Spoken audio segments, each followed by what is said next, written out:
you doing? Give it. Pocket sand. Alright, hello and welcome back YouTube.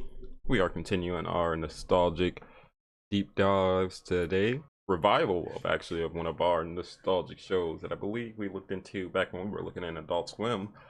King of the Hill is making a comeback. They're revitalizing the show, bringing it back a few years later. Now that the Hill family is returning, Bobby is older and everything, so we're going to look at a quick little breakdown of the King of the Hill original show. Then we're going to take a look at the snippet that they released for the new season. I think they just released the outro credit scenes and I believe something for Father's Day. So we'll take a look at that as well. And yeah, it's interesting because King of the Hill was one of those shows that I didn't really catch on to until like high school. Like I saw it when I was in like middle school probably. I would run by it when I had like caught up into Adult Swim and all that, and it was just obviously like just from like the look of the show, it's has a very old animation style, especially depending on what season you see or whatnot. So I was instantly just not necessarily that interested in the show to begin with, and then I didn't get the humor at all in like middle school or whatnot. Like the first time, anytime I would see it on Adult Swim and whatnot, it seemed like the most boring show on Adult Swim. There was always something like crazy happening, like in Family Guy and all that. You get those quick, witty punchlines and everything. Everything happens pretty quickly within the scene, or like, you know, it's either jumping you to like a different scene or something like that. So it's definitely a slightly different comedic wise, tone wise, than I was used to at the time. So it took some time once I was in like high school where I actually could like understand the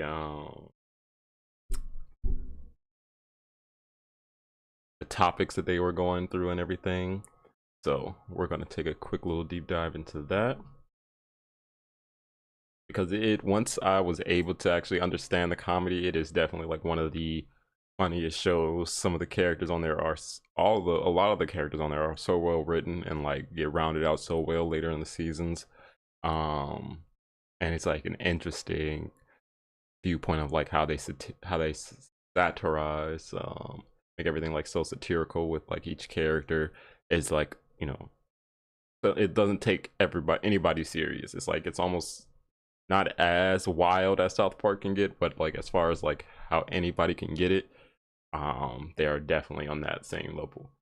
So this is Leadhead, King of the Hill, an American Anomaly. Take a look. Nearly enough people who really love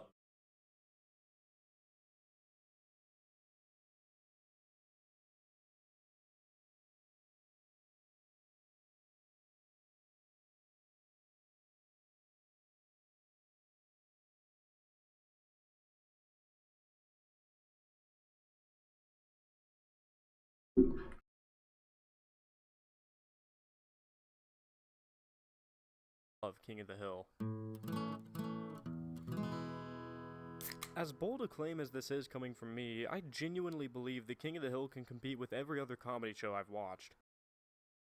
I mean, yeah, honestly, like I said, it's one of those shows that you kind of have to like get into, like stuff like Rick and Morty, Archer, Futurama. They have like their underlying like overarching jokes that do have like, it's, you know, you do have to have like somewhat of a social awareness. But outside of that, most of the shows like you can just kind of watch and get it either through like the actual story or whatnot, or just pick it up on any random episode and still get enjoyment out of it in the most case, if it's your kind of humor to begin with in the first place. But King of the Hill is like one of the only ones like that didn't feel like that as much, because like you really had to be like socially aware of like these like caricatures and lifestyles and whatnot, and especially if it wasn't a lifestyle that you were specifically surrounded by, it wasn't as easy to relate to at first unless you know, knew about it as well. This show has kept me coming back time and time again for years, and while the later seasons aren't, in my opinion, quite as good as the first few, the whole show is absolutely fantastic, which is really saying something for a show that lasted for 13 seasons. Meanwhile, my all-time favorite show, The Simpsons, really starts to go downhill for me around season 6. Anyways, back to King of the Hill, let's start with the basics. For me, you can have all the great writing and well-timed delivery in the world, but So many for a cartoon, beautiful none memes of from that the show. matters if you don't have good voice acting. Bobby! Mom! Voice acting is a huge part of what gives a cartoon its charisma, and even its comedy in certain cases. Just think about how often you hear people saying stuff like, "Morty, we gotta find the Citadel, Morty. Come on, Morty." That's a sign of great voice I acting. don't hear it. Well, actually. I don't believe any cartoon has better comedic voice acting than King of the Hill. Though I do agree, like that was one of the things that always stood out about the show, is that not only does each character sound so distinctly different, they all have like not even just like a way of speaking, but like almost like an accent to a degree. Like, you know, obviously you have like Boomhauer, you know, Boomhauer, like obviously that's like the obvious stuff. But then like even oh my god, what is this guy's name? Phil something. The one on the end. He has that like whiny-ish deep voice. Dale has his, it's like Dale is very throaty or something like that. Pocket sand. Even when he like screams and everything, it's like feels like it comes from like the back of his throat or something. Then Hank is just straight, I don't want to say bass, but like straight off the cup. I mean, he's like the most normal, I guess, one, opposite besides the Why do you think shit, just about but everyone and their mother has tried doing a Hank Hill impression, or Boomhauer, or said, "My name is Rusty Shackelford," in the Dale voice? These are just plain fun voices. They're about as lovable to me as any other performance I've seen, voice acting or otherwise. Then when you go a bit deeper, you've got Con, Peggy, Luann, Bobby, Buck, Bill, John Cotton. Redcorn. They've all just got such charismatic voices. I think that anyone who's met these characters will have an incredibly tough time trying not to hear their voices as I show these pictures. That's why every episode ends with just a random sound clip of a voice actor shining. Am I supposed to kill this pig? Brittany Murphy, I think, does an especially great job He's voicing got that Luann. like southern Her like episodes drawl. are some of my favorite, just because she plays this naive, emotional, and generally stupid teenager incredibly well. Every time she's talking, I just have a huge smile on my face. Honestly, I could listen to Luann crying for like an hour before it got old. Oh, Mama, I love you so much. I love you too. This is just- We're going to Papa, Mama. I quit school and I'll get a job. Oh, baby, you mean it? Okay then. That whole point, however, is pretty self-explanatory. Let's get to something a little bit more subtle. The tone. This show is honestly kind of surreal. It's got these mostly believable characters, these genuinely heartwarming endings, this dry sense of humor, that really sober art style, but you never know when things are gonna get a bit less sober.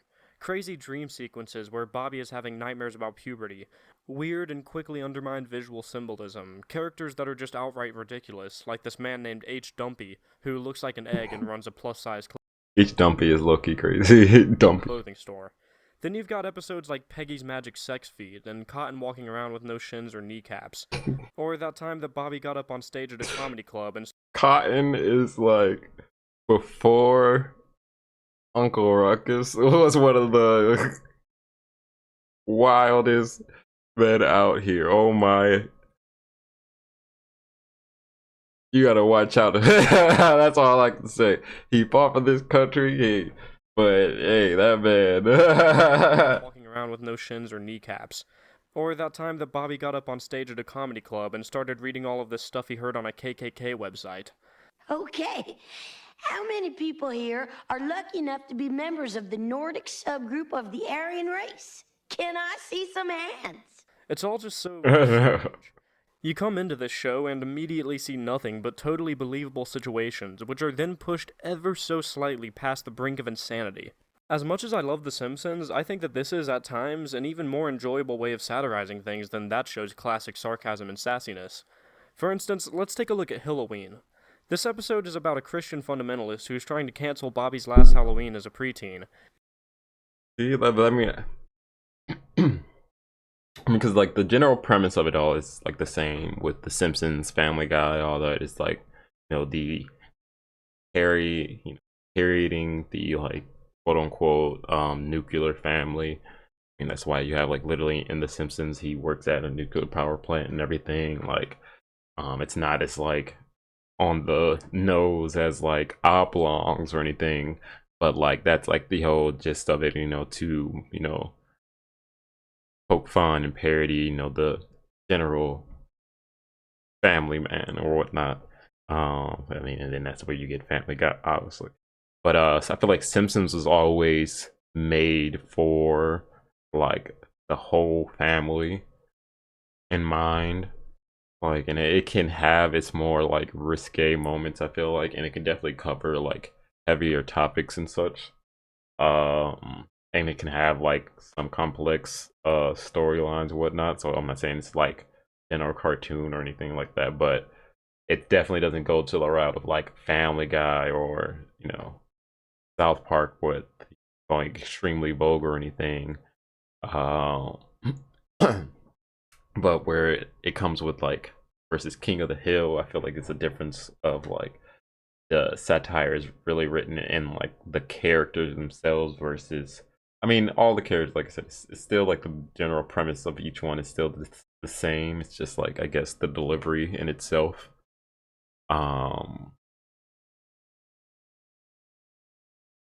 Because like you have Homer is meant to be played off as the fool and this, that, and the third, while you have like Hank who's like low key just and a regular guy. Like, in most cases they take these, you want like put them to them like extremes, like they do in like Boondocks and stuff like that. Like it's relatable because you could see it happening, but at the same time it's supposed to be like an exaggerated version of it, and it happens in real life, and it's like, oh, okay, fuck. But with King of the Hill, it's like these characters are still kind of generally grounded for the most part, and it's like the situations that they kind of extremize, I guess, in a sense, and like how they react to those situations versus the characters themselves being the exaggeration.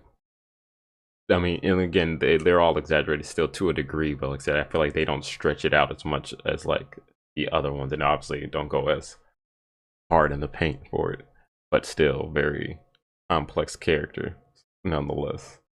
She uses what are basically cult tactics to indoctrinate Luann. But if you think you're smart, you can resist him. Do you see what I'm saying? I'm not sure. Satan be gone! Now you see? Yes. In order to undermine Hank's haunted house, she See. opens up her own Hallelujah house, where kids are given brownies to coax them into watching stuff like this. Oh, what have we here? It's a young, unmarried couple who are about to let their hormones get the best of them. On the park bench? It's crazy. Uh-oh. I guess the old saying is true. Sex kills. Obviously, this is just a silly caricature of Christian fundamentalists, but this show is so white bread that it sort of lulls you into this mode where you're willing to accept anything it shows you as being believable. And so, while this is one of the more extreme examples, this character doesn't seem so implausible with the context of the whole episode. This is an incredibly effective way to satirize something, simply because it doesn't even feel like satire. It just feels like the show is presenting you with something real, and then you notice how silly that thing is. See? We're only 2 pages in, and I'm already talking about Christian fundamentalists. Sometimes my cue to start talking about how controversial this show isn't afraid of being from time to time. I can't even say what this show's politics are, because it's so even-handed with how it presents them. On one hand, these characters are clearly all satirical of their political alignments, but on the other hand, no group is safe from the show's satire. Take Hank's Laotian neighbor, for example. It's not like the show has anything against Laos, but Khan in particular still talks with this insanely over-the-top accent. He still fits the stereotype of Asian parents pushing ridiculous expectations on their kids. He's got the little yappy dog who doesn't fit in with the rest of the neighborhood at all. Hell, he even has a job in the tech industry. Everybody's getting Did we savage. see Lau in the I mean, in just look the at that first episode. sneak It's all peek? about some latte-drinking California boy mistaking normal Texas life for This a seems CVS really nurse. old. Like And for my feels like old. favorite example This of is the not show early not being afraid 2000s. to be a bit on the controversial side, let's look at the ending to the classic episode Shins of the Father. This whole episode is spent making fun Oh, of pretty this old smooth. man and his sexist ways, and at the end, Hank gives God, Bobby isn't one that your lesson about how granddaughter? You women were put wildin'. on Earth to serve man. Women were not put on this earth to serve you and me. But then the camera pans out, and we see I all do these remember women this on roller episode. skates wearing skimpy outfits, serving food at this drive-in diner. This is a great piece of visual irony. Even though this show isn't afraid of it, I'd rather not get too political here or anywhere, so I'm not even going to begin to speculate on what point the show is trying to make by showing this. But I'll tell you this, it's a good point, especially back in '97 when this episode originally aired. Again, you'd never expect this sort of stuff from a show that looks so bland, but that's what makes it hit so much harder when it inevitably gets weird and controversial and interesting. Talking about this episode in particular reminds me of a little idea I have about King of the Hill, the idea that prompted me to quit putting off this video. King of the Hill, as a whole, is kind of about the societal transition from one generation to the next, and how the old ideas find their place amongst the new, and vice versa. Sure, this is more true in some episodes than others, but it's a pretty consistent theme for a show that ran so long. Of course, I'm largely talking about episodes where the kids play a major role, like Aisle 8A. In this episode, Connie is staying at the Hills house when she gets her first period, and Hank is, of course, 100% unable to handle the situation. He's never been down aisle 8A, he's hardly even able to say the word period, he has to really force himself to talk to Bobby about it, he has to call Con and end their vacation early to handle this situation, because, to generalize, boys from his generation never really got comfortable with this stuff. Band-Aids aren't going to work in this situation. Please, don't try Band-Aids. Bobby, on the Yeah, we've never seen, what is that? Movie 42, I think, or something like that. Oh my god, it's literally this scene. This is probably where they've parodying hand is as just well. completely confused about it all and doesn't understand why Connie is so emotional all of a sudden. But once he figures out what the menstrual cycle is, he and Connie work it out no problem and come to a mature agreement. This is a classic example of an episode where the kids, through their open-mindedness, were actually able to handle the situation better than the adults were. My mom says we shouldn't be alone together anymore and that you only want one thing. Did she say what that was? Because I am so confused. However, this show isn't just making fun of the older generation. After all, Hank has a couple quirks, but he's a totally respectable guy. A model employee, a great dad, and he's got a huge heart. He's no Homer Simpson, he's just a good guy with a couple little flaws. And meanwhile, we constantly see the younger generation being shown as stupid, weird, frivolous, and even dangerous. On top of that, there are plenty of episodes where Hank's more old-school views actually make for valuable lessons to teach Bobby, like in the episode Husky Bobby. Over the entire episode, they build it up like it's going to be one of those episodes where Bobby takes up a new hobby that isn't manly, and Hank learns to accept it. Bobby tries to become a plus-sized fashion model, and Peggy assures Hank that people celebrate their differences in this day and age. Hey, yo. Yo, Hank about to crash out. Understandably, what was that last one? Plus-sized fashion model, and Peggy assures Yo, why is the flap open? Yeah, nah, that everybody in the studio gotta go. That's it, nah. We pulling up with the propane tanks, Hank. That's insane. Hank that people celebrate their differences in this day and age, and that the bullies... And they're just talking it up like it's okay. Trying to turn me into you. Why can't you accept me for who I am? Yeah, we both saw that after-school special, but Yeah. I'm not an alcoholic and you're not an ice skater, so let's go. But in this one, after a teary-eyed monologue from Bobby about how Hank is just trying to turn him into his self, it turns out that literally everything that Hank assumed about the fashion world and modern-day bullies was 100% correct, and it ends with Bobby thanking his dad for stepping in. There are an absolute ton of episodes that operate like this. One generation doesn't understand or appreciate how the other generation does things, but in the end, they learn that both sides were a little wrong and a little right. You always hear parents talking about how their kids teach them as much as the inverse. It's a classic idea, but the concept of theming an entire show around something like that is just so clever to me. It makes for funny, endlessly relatable, and just incredibly wholesome and genuinely heartwarming episodes coming in left and right. This doesn't just apply to Bobby and Hank either. We also see it with Hank and his dad, Peggy and her flashbacks to her mother, Con and Connie, Joseph and Dale. Even Bill teaches the kids something every now and then. But today, I watched a grown man cry while his flag burned. And when I saw how much it meant to him, I realized how much it should have meant to me. It's all just so nice. And again, that genuinely earnest wholesomeness is kind of just more fuel for the fire of surrealism. You'll have these really sweet endings being undermined by a No, that background looked so visual of weird. some character being absolutely furious at the family, and nobody ever really mentions it. What this all boils down to is a really great show about some freaking weirdos, but then at the same time, the show feels completely believable and relatable. It's a show that'll have a really wholesome feeling ending where the message is basically just, your kids are gullible as hell and they'll believe any lie you tell them. Episodes will start out being about Peggy learning to overcome her shame for her large shoe size, and then turn into some pervert trying to get her to walk through ground beef for some sleazy website. It's a show that's about Spanking her feet? Oh, that's a lot. It's just the Hey, yo! and I honestly think that's why so few people in my age group watch this show nowadays. It's a complete anomaly.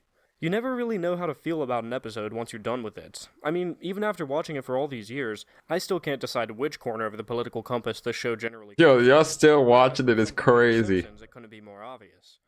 This show They is tarred and hilarious feathered and her feet. genuinely What the fascinating going to on me. here? I can't take my eyes off the screen when it's on, because when I'm seeing something so unusual, I just want to know as much about it as I can. King of the Hill is the ultimate contradiction, and I just have to know more.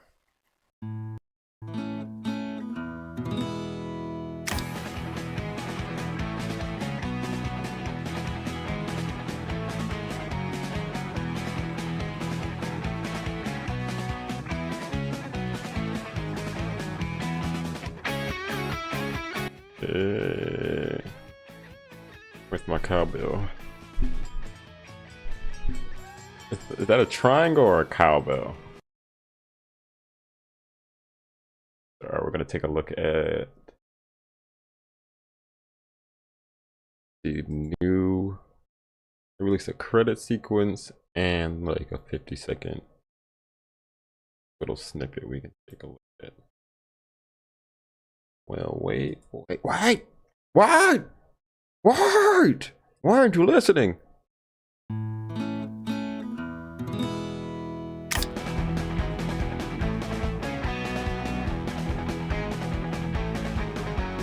Oh yeah.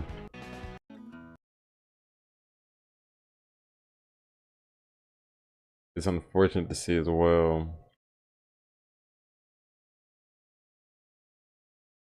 that John Joss,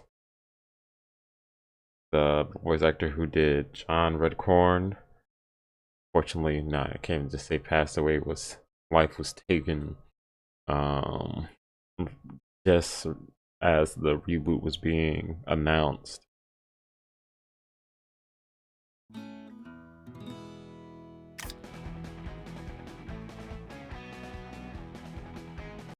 Yeah, crazy the whole situation in general, but yeah, R.I.P. for real. Like John Redcorn, like even though as a character it was insane, the actual like plot points and stuff around him are some of the most funny, because obviously Dale, come on, and being involved in everything is just funny. But that's definitely like some of like the main storylines that I do remember most, is like him, Dale, and the whole affair rundown. It's like one of the biggest like plot lines I remember like catching on to King of the Hill. Like I said, I never really watched King of the Hill all the way through, because I would always catch it on Adult Swim. So it was like damn near impossible for me to like watch it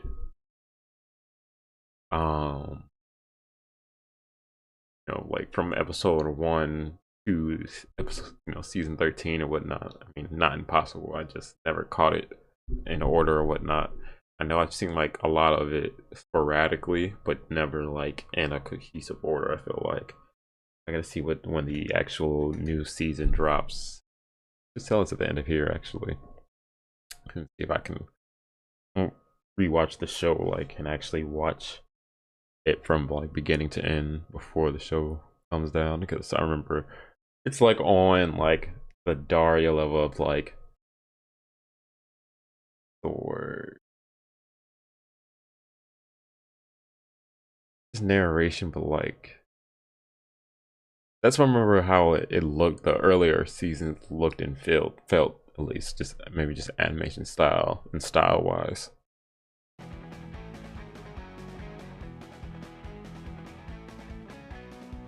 Okay. They had a black guy move in. Wait.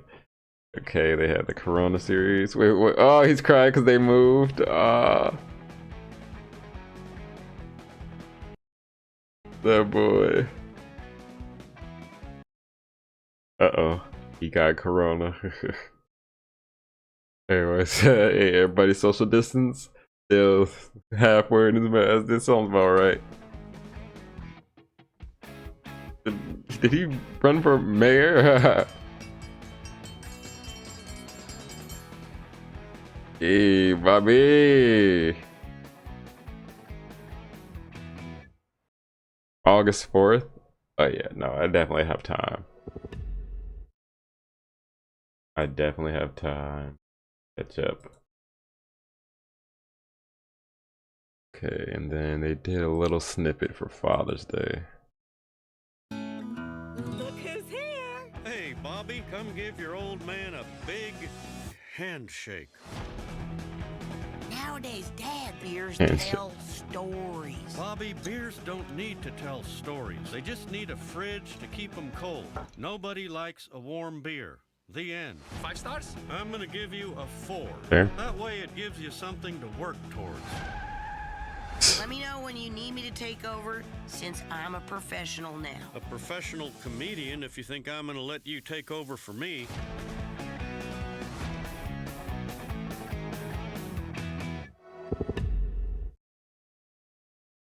Hey. Alright. Bobby looks a little awkward. I mean, I guess it's to be expected. Like, it's not on like the level of like, what was it? Oh my god, the new Shrek trailer that came out a few weeks ago, months ago maybe now. It's not like on that uncanny valley. It's just, I think it's just weird to see him long. Oh my god.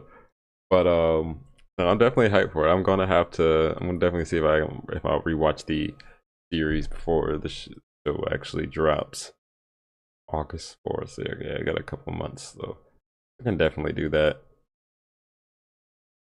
About 2 months, 2.5 months. So yeah, that was King of the Hill. Quick little deep dive for us with the revival coming in a few months here. Definitely hyped to see that. Like I said, I'm gonna have to go revisit the show, like I said, so I can actually watch it like straight through.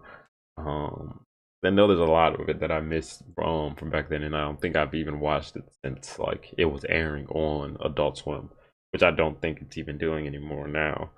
Like, I don't even think Adult Swim is like a thing anymore on cable TV, at least. But yeah, thanks y'all for watching. We'll catch y'all on the next one. I think we're gonna be hopping into some more anime here. So yeah, thanks for joining up on the YouTube. You know, if you want to join us as we react live, come join us over at the Twitch at affirmations_. And yeah, I'll catch y'all next time.